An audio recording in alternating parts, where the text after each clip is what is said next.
Olá pessoal, tudo bem com todos vocês? Aqui é mais um vídeo, do canal Luan Ferreira e logo posteriormente irá mudar seu nome. Mas é mais um vídeo aqui, mais um conteúdo para vocês, falando dessa vez de uma patologia muito grave, que decorre muito, ou seja, acontece muito nas estruturas, com maior tempo de utilidade, ou seja, uma estrutura que está ali, há muitos anos, há 30, há 20 ou até mesmo há 5 anos, há 3 anos, quando se não é utilizado os componentes químicos, ou seja, os agregados corretos que se deve se utilizar numa edificação. Se você não utilizar os materiais de forma correta, ou seja, de forma regente, como se manda a norma da construção civil, a regência da construção civil, essa edificação, a sua estrutura, irá sofrer drásticas patologias. Então, pessoal, eu venho aqui informar a vocês que essa patologia, da qual eu quero enfatizar aqui para vocês, é a dilatação, ou seja, aquela erosão estrutural que ocorre em paredes, em pilares, primordialmente quando se tem a presença aí, ou seja, diretamente com a água, entendeu? A presença da água da chuva diretamente com esse pilar, ou seja, esse pilar está em contato diretamente com a água da chuva, a água que desce por percolação, por percolaridade, ou por percolação, para ser mais correto, ou por infiltração, ou até mesmo por capilaridade, como eu já expliquei aqui em um outro vídeo, eu acho, que foi de concreto permeável, que foi o meu primeiro vídeo condizente à construção, Então pode ocorrer ou por capilaridade ou por percolação. Percolação, ela é decorrente de cima para baixo, é quando há uma vazão aí na sua parte superior de um telhado ou de uma calha pluvial e evidentemente acaba deixando esse pilar constantemente aí em contato com essa água, entendeu? Eu estou um pouco nervoso aqui, mas é isso mesmo que acontece. Então, pessoal, aqui é tudo natural, aqui é tudo direto, entendeu? Então, quando o pilar está em contato direto com essa água, evidentemente, de forma constante ou não tão constante, mas que o pilar ele deve suportar essa água, desde que ele tenha os componentes, químicos, ou seja, um cimento adequado, um CP3E, entendeu? Uma ferragem que evidentemente foi armazenada de forma correta, porque você deve armazenar essas ferragens antes da execução desse pilar em um local correto, em um lugar coberto por um telhado, uma marquise, envoltos por lonas e etc, entendeu? Sempre mantendo ali o cuidado adequado. Então todo material de construção ele deve ter o seu devido cuidado, Quanto ao cimento, ele deve ser armazenado até 90 dias, empilhado de forma correta, até 10 sacos de cimento, Quando você compra para muito, ou seja, evidentemente sua construção vai precisar de 30 sacos, então você não vai comprar 30 sacos, você irá comprar 32 sacos, 35 sacos, é sempre para mais e não para menos, entendeu? Porque a obra muitas vezes demanda muito mais do que aquele cálculo que evidentemente você fez.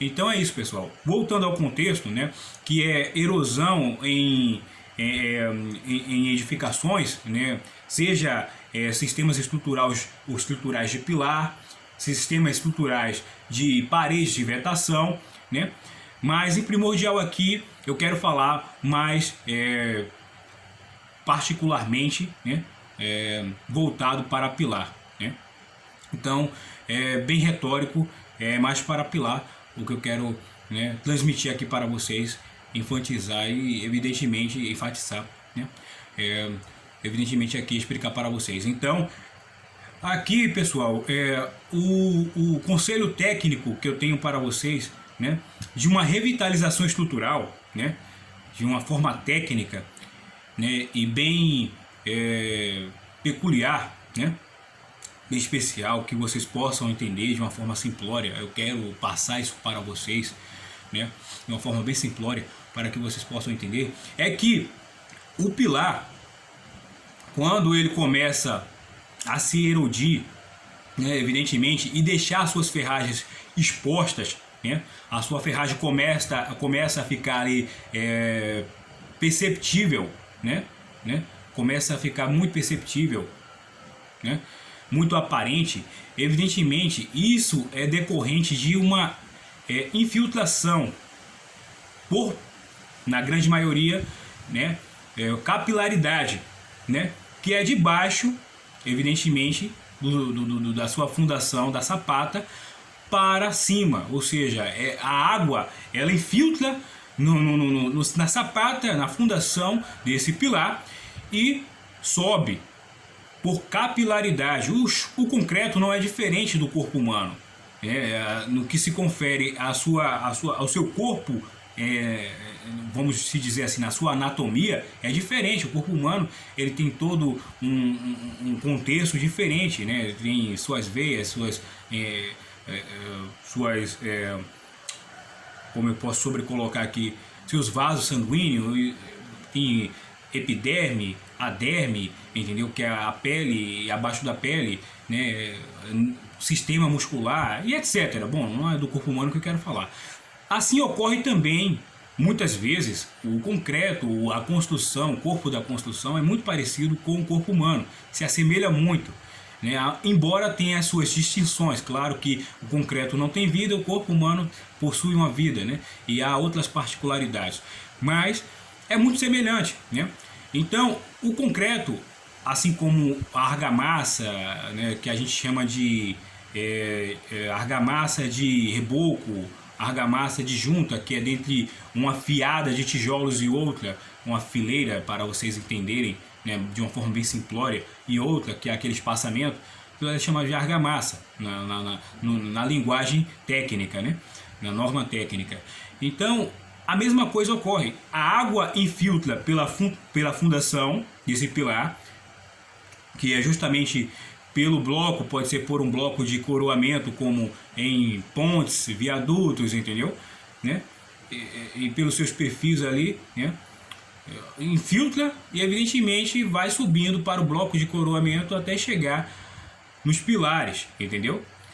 Na casa da sapata para o pilar até chegar nas ferragens mais posteriores, mais acima, entendeu? E isso vai fazendo com que esse ferro ele vá entrando em oxidação, ou oxidação, né? Ele vai começando a oxidar, a se enferrujar. E esse ferrugem, evidentemente, vai se expandindo.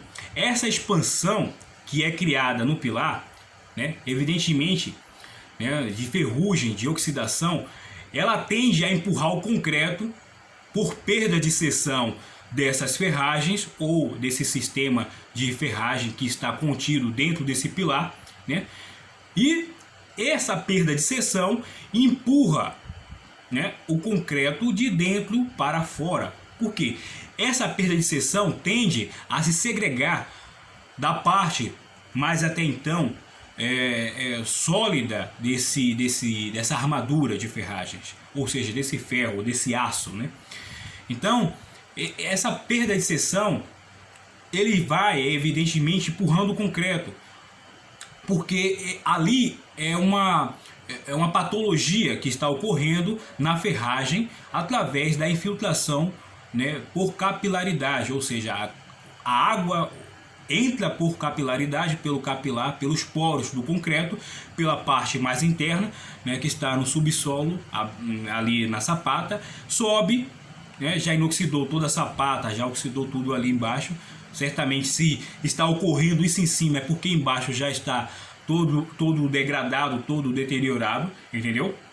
E sobe para a sua parte mais posterior, causando a perda de seção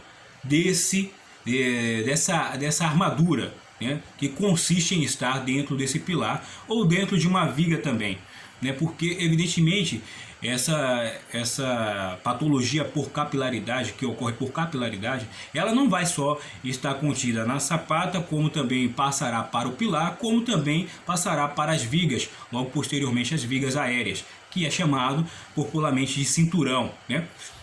E é evidente na viga Baldlame, né, que é constituído acima de um embasamento, ou muitas pessoas fazem a viga Baldlame diretamente no vão, né, da planta arquitetônica da casa, ou seja, ali naquele vãozinho ali, conforme a planta que você vai executar para a sua casa. É certo, Luan? Não, é errado. Você primeiro constrói um embasamento, depois que você constrói a viga Baldlame, né, para a viga não ficar diretamente em contato com o solo. Se você quiser fazer assim, é uma forma errônea, mas você também pode utilizar, para não causar grandes danos à sua construção. O que eu aconselho é que você, para evitar um possível futuro, né, de infiltrações, de patologias de perda de seções de ferragem por capilaridade, ocorrido por uma infiltração por capilaridade, vocês podem fazer o que?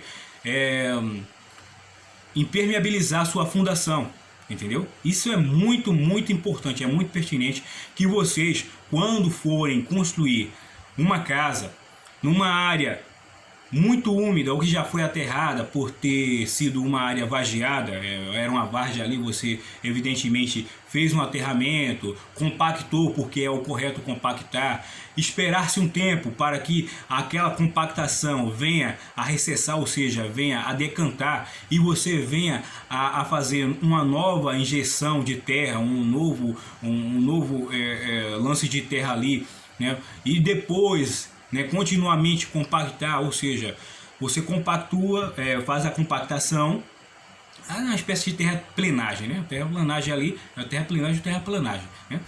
Você compacta, espera um tempo de 15 dias para aquela compactação, já que ali era uma área vargeada, decantar. O que é decantar? É baixar. Por quê? Aquela terra que vai baixar não é uma mera coincidência, não é uma simples situação. Ela está se encontrando com lacunas que se encontram abaixo da superfície terrestre da qual você compactou já dessa primeira vez. Então ela vai cessar e você espera 15 dias a um mês e novamente, né, dá continuidade a uma nova compactação, né, com uma nova camada de terra aí, com mais terra sobre aquele terreno, para compactar assim novamente, até que ela firme. Você espera mais um tempo, vai haver umas trincas ali, umas fendas que vão se abrir, você compactua de novo, né, faz a compactação de novo, e aí espera mais um tempo. Quando se estabilizar, significa que ali está pronto para você fazer a sua fundação. Então, em áreas vargeadas é necessário que você espere de 2 meses a 3 meses, né, compactando o solo aí, para que aquilo ali se encontre estabilizado, o terreno ele fique estável para você fazer sua edificação com segurabilidade e qualidade. Mas é importante que, embora ocorra isso, você venha também a fazer uma impermeabilização, né, dessa fundação, já que ali era uma área vargeada. Para que, Luan, isso? Você me pergunta, para que isso? Se eu já compactei, se eu já fiz todo o procedimento, né, que se deveria ser feito até então? Não.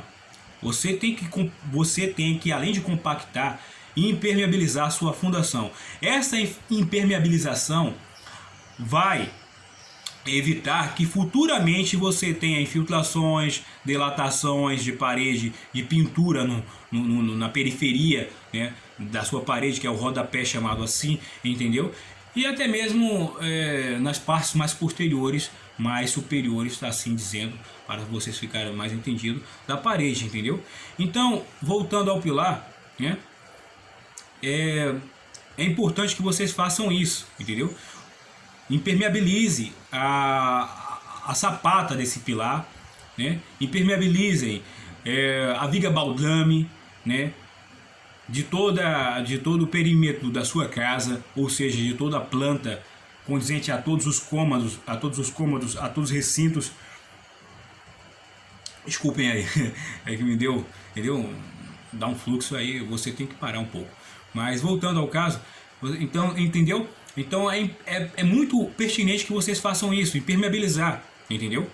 Para que não ocorra futuras patologias plásticas, né? Que trarão diversas patologias.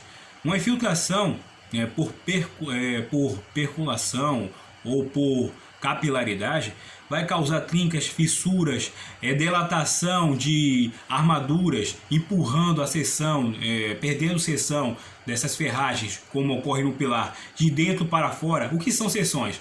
É aquele ferrugem que você vê, evidentemente, em sucatas, na sua grade, numa porta de ferro que você vê em bolhas. Pronto, aquela closta chamada closta de ferrugem, aquilo ali são seções que, evidentemente, a parte mais íntegra do ferro vai perdendo, deixando o ferro mais vulnerável e mais esbelto. Ele vai perdendo suas seções e vai ficando mais esbelto. O que ocorre no pilar, Luan? Se um pilar que está ocorrendo ali infiltração por capilaridade ou por percolação pode causar? O que pode causar com isso, além das perdas de seções desse ferro, dessa armadura, que evidentemente vai empurrar o concreto de dentro para fora, e assim delatando o concreto, deixando o ferro, a armadura, para vocês entenderem melhor, perceptível, né? Aparente, ou seja, a olho nu, a qualquer pessoa que passe ali, olhe para o pilar de sua casa e veja as ferragens já erodidas, vai ocorrer uma flambagem. O que é a flambagem? A flambagem é muito temida na construção, né? É muito temida. Por que, Luan? Porque a força de compressão, que é diferentemente, né, de outras forças, né, de tração, o que suporta a tração, na verdade, é a ferragem. O concreto, ele suporta a compressão. O concreto, ele é feito para suportar a compressão. Tração, o aço traciona e o concreto, ele comprime, entendeu? Então, se uma força de compressão vindo de cima para baixo na horizontal, entenderam? Na horizontal, está comprimindo o seu pilar, entendeu? Entenderam? Evidentemente, se não houver uma força de tração, o aço ele não traciona, ou seja, ele não trabalha isso aqui, ó, tracionar isso aqui, ó. Ele não faz esse arqueamento, se estique, para ser mais correto, não arqueamento, ele se estique, se prolongue e se contrai ao mesmo tempo, né? Evidentemente, esse pilar irá se partir, né? Ele irá sextiar, irá se tornar sextil. Sextil é se partir, como se fosse uma força cortante. Ele irá se partir, né, num raio de 45 graus. 45 graus, para ser mais correto, falei graus com L. Vocês entenderam? Entendeu? Então ele irá se partir, né, 45 graus, ou se esmagar, né? Irá ser esmagado por essa força, essa força horizontal, essa força de compressão, a sobrecarga, que evidentemente está vindo de cima para baixo. Então, se essa força, que é uma força de sobrecarga, vem de cima para baixo, e essas ferragens se encontram com suas seções já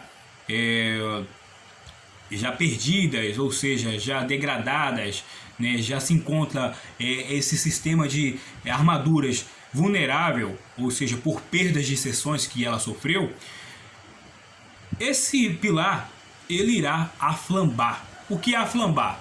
Fazer isso aqui, ó. Ele irá se envergar, entendeu? Como uma borracha, como esse fio aqui, ó. Vou mostrar para vocês. O fio está reto, vejam que o fio está reto. Ele está reto, aqui é o pilar. Vejam, aqui é o pilar. Aqui é o pilar, então o pilar irá fazer isso, ó.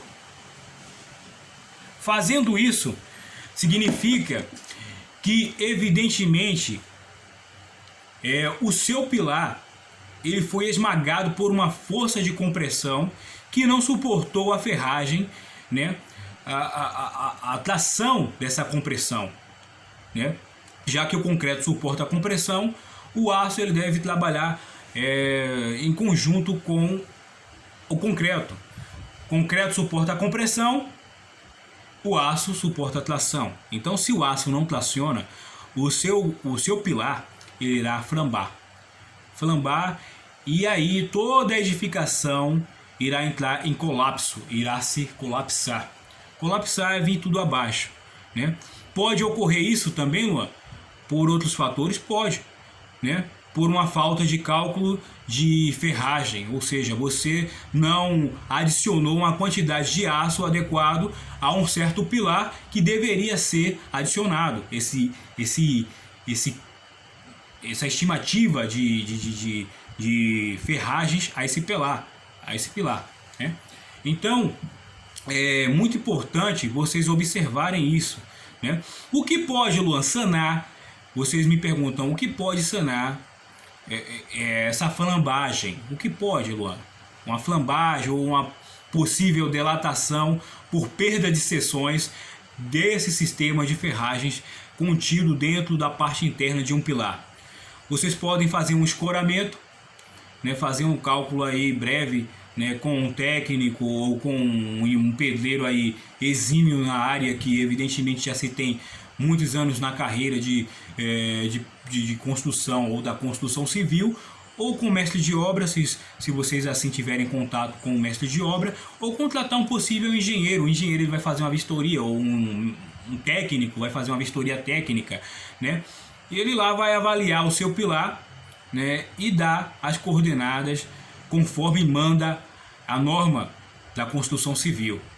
Entendeu? O correto é que vocês façam o escoramento, né, dessa edificação, não só dessa área onde houve a flambagem, porque outras posteriores áreas da casa, como pilares, vigas, também devem estar com essa mesma patologia. Então é por isso que eu aconselho a vistoria de um técnico, ou de um engenheiro, ou de um mestre de obras, né, para que possa fazer o procedimento de forma técnica e evidentemente, né, regente, como manda a norma, entendeu? Então ele vai aconselhar você fazer o escoramento, né, um escoramento aí perimetral de toda a edificação, né, de todo o perímetro da sua edificação, que seja uma casa, que seja um sobrado, que seja, a maioria das vezes acontece isso em sobrado, que seja um duplex, entendeu? Fazer o escoramento e logo posteriormente, né, o escariamento. O que é o escariamento? É a remoção desse concreto degradado, né, pela perda de seção dessas ferragens, como eu já expliquei, que empurra o concreto de dentro para fora. É uma força de impulsão que ocorre da parte interna do pilar para fora, por perda de seções do sistema de ferragens desse pilar.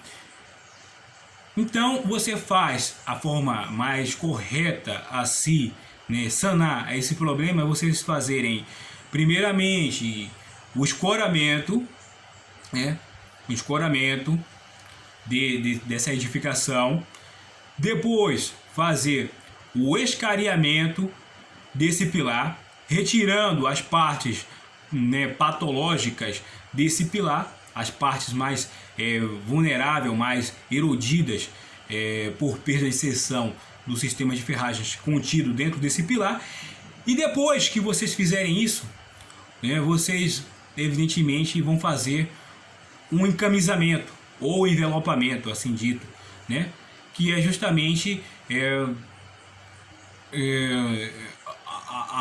ao derredor desse pilar, sendo ele circunferente ou angular ou retângulo ou quadrado, entendeu? Que seja lá como fosse o pilar, né? Pode ser um abobado também, entendeu? num vão abobado, também pode ser que vocês façam também da mesma forma, entendeu? Vocês vão fazer, né, um sistema de ferragem paralelo a esse sistema de ferragem já existente, né, que evidentemente vocês aí já tenham feito a escariação. O que é a escariação? É a remoção desse concreto já erodido pela perda de seção ou perda de seções do sistema de ferragens contido dentro desse pilar. E o importante é que vocês, além de fazer a escariação, que é a remoção desse concreto já degradado, não é preciso quebrar o pilar todo, não é preciso vocês quebrarem todo esse pilar, já que esse pilar evidentemente não oferece tanto risco assim de colapsar, entendeu? Se é que ele está totalmente degradado, aí necessita-se de um escoramento, evidentemente, e construir, vir a executar um novo pilar, né, paralelo ou próximo desse pilar, adjacente a esse pilar, né, que evidentemente já existia ou existe até então ali naquele local. Então você constrói outro pilar, e aquele pilar, depois que você construir o outro pilar estando escorado, é muito importante isso, que sempre que você for fazer uma reforma, né, dessa daí, né, uma restauração para ser mais correto, desse tipo, você, ou, né, caso contrário, a execução de outro pilar, vocês façam a escoração ou escoramento dessa edificação, entendeu? Fazendo o escoramento, vocês vão estar mais seguros. Não significa que vocês estão seguros 100%, mas estão seguros aí, eu posso sobrecolocar 60%, 70% ou até mais, entendeu? Dependendo do escoramento, do tipo de escoramento que vocês vão colocar. O bom é aquele de metal, o metálico, né, rosqueável, é o mais aconselhável, entendeu? Então, vocês, depois que fizerem a remoção por escariamento do concreto degradado, vocês vão fazer o quê? Vão fazer, né, uma ferragem paralelo por todo o perímetro daquele pilar que antes estava ou está até então erodido, estava erodido, para ser mais correto, por patologias decorrentes de perdas de seções, né? Então vocês vão fazer o que? Vão fazer o encamisamento, né? Começando-se pela ferragem, evidentemente, começando-se, para ser mais correto, antes pelo escariamento. Vocês devem retirar aquela parte patológica, aquele concreto patológico, aquele ferrugem que contém naquele sistema de ferragem que já teria sido empregado na execução, né, primária daquele pilar, entendeu? Logo quando aquela edificação foi construída. Então, fazendo isso, vocês também é correto que vocês utilizem um produto para a remoção do ferrugem que vai estar contido na parte mais íntegra das ferragens que irão estar ali ainda naquele pilar que foi escariado, entendeu? Para evitar possíveis ou futuras continuidade de ferrugem, né, agressivo tão quão aquele ou mais agressivo, né, do que aquele que estava ali existente e que causou toda aquela patologia por perda de seção. Então o correto é que vocês façam isso. Posteriormente, vocês fazendo isso, vocês vão fazer o que? O pedreiro, ele sabe o que irá fazer. Você dá a coordenada, ele já sabe o que irá fazer, né? Evidentemente, vai fazer-se o que? Uma armadura paralela por todo o perímetro, não importa a geometria desse pilar, se ele é circunferente, se ele é retângulo, se ele é abaulado dos dois lados, ou seja, se ele é quadrado, entendeu? Não importa. O que vai interessar, o que é pertinente é que vocês façam um encamisamento. Então, um encamisamento vai começar pela armadura. Pode ser uma armadura né, com um ferro aí